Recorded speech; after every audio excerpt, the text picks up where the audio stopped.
Good evening, everybody, again. And for the benefit of those of you watching live, thank you very much for tuning in to the third and final video of the day.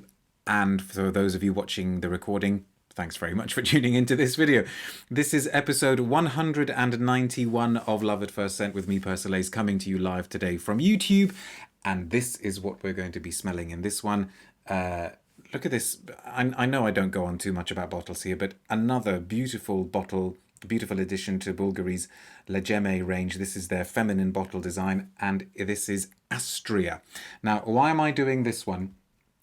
Because a little while ago, a few weeks ago, I did the sort of men's counterpart of this, which was called which is called Azaran, and I was very, very taken with it. I thought it was right there in the league of Falcar, same league as Falcar, and with this one, I think we can say that I haven't really smelt it. I have had the most fleeting passing spray of it, and then I thought, no, let me just save it for an episode of Love at First Scent. So this is going to be sort of pretty much genuinely an initial reaction. First comment goes to David saying hello and happy to be back. Sylvia's here again. So is Rich. So is Herb. So is Ashfaq. Not banned yet, but you're on the way.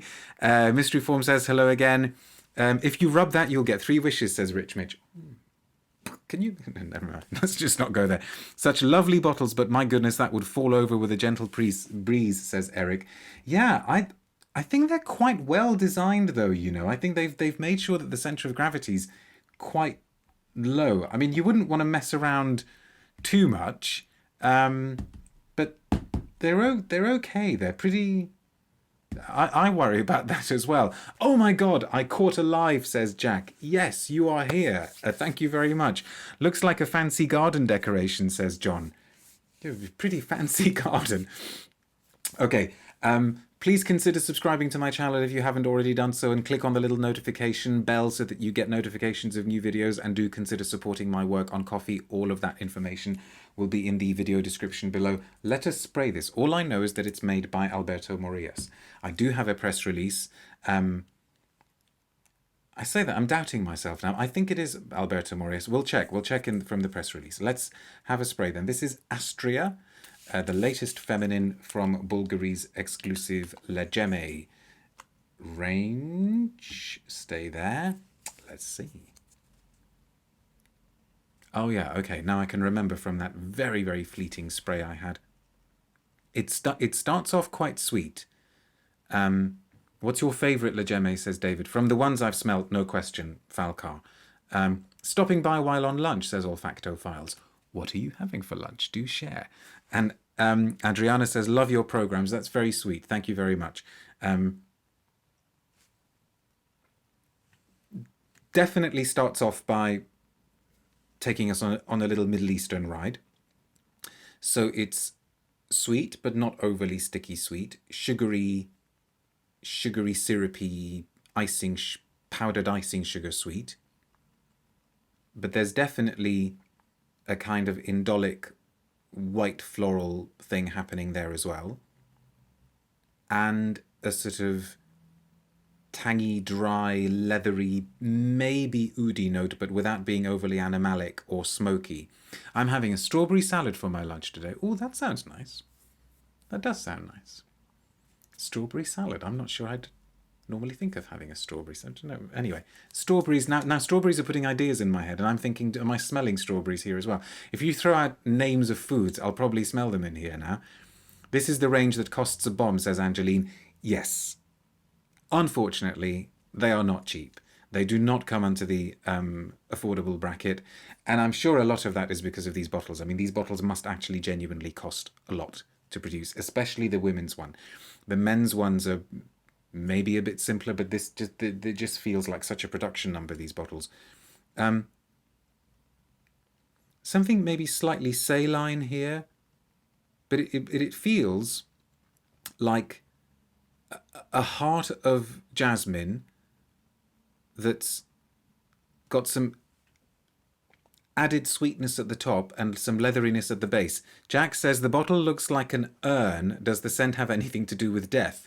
Well, You could say that all white florals and all indoles have got something to do with death.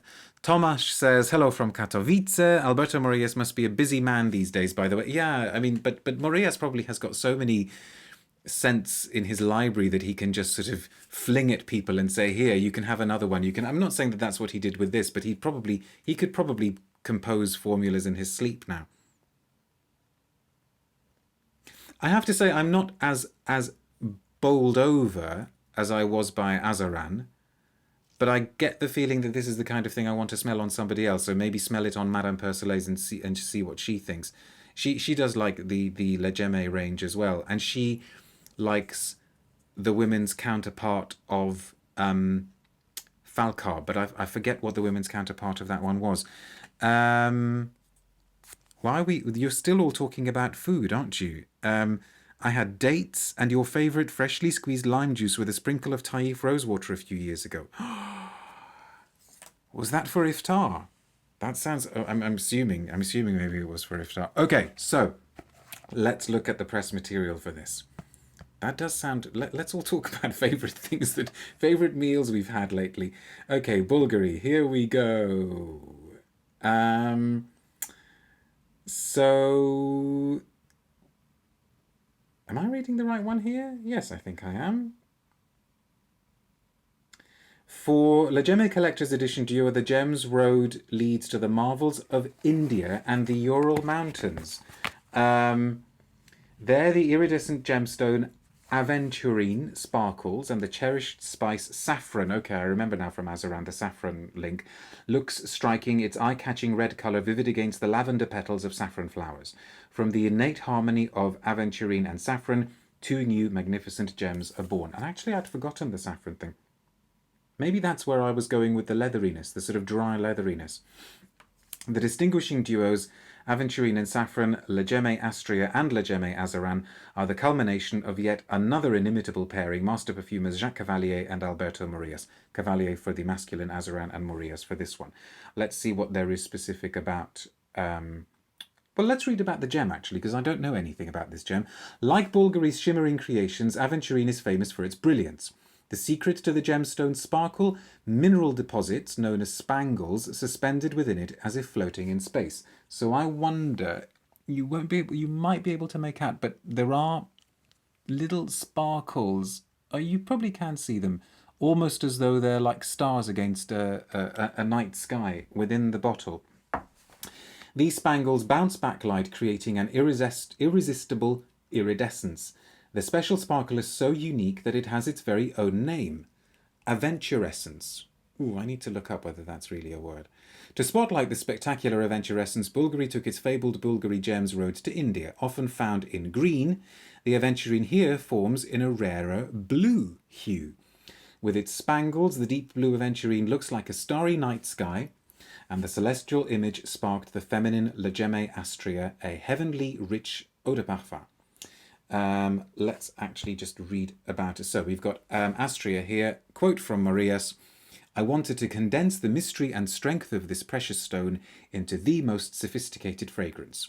Again, you probably think that Morillas says that every single one he's made is the most sophisticated fragrance. Inspired by spangled blue aventurine, Le Gemme Astrea takes its name from the Greek word for star, asteri, and the magic of a starry night comes to life in the fragrance's scintillating oriental blend. To delve into nighttime's mystique, Morillas begins with a deep and dusky saffron essence, a rare form of the spice. It gives way to the star-like radiance of sambac jasmine, tinged with a golden base of honey. The final gourmand note wraps the scent in the delicious delight of adventure. The delicious delight of adventure, okay. So, honey actually is coming through now. Maybe that's the sort of leatheriness I was getting as well. So as it says here, a top note of saffron essence, a middle note of jasmine sambac absolute, and a dry down of the honey accord. And that's it. So again, pretty prosaic. I want to read about the bottle though, because I'm fascinated. What do they say about the bottle? The bottle for Astrea is inspired by the feminine aura of blue aventurine. Dressed in royal blue, the flacon has a curvaceous shape that echoes an ancient amphora, but that's the same as all of them. The historical reference is a nod to the preciousness of the scent and to the birthplace of Bulgari celebrated creativity. Okay, so nothing specific. I would love to know how those bottles are made. You lost me at honey, says Hamlet Wong. Ah, don't have a thing against honey. And just to finish off then, what are the rest of you saying? Oh, hummus for me. You're all just talking. I think what we're having, as we're sharing foodie things, I think we're having an aubergine chili with some cocoa. It was only recently that I discovered how fantastic chilies can be if you add some dark chocolate and cocoa to them.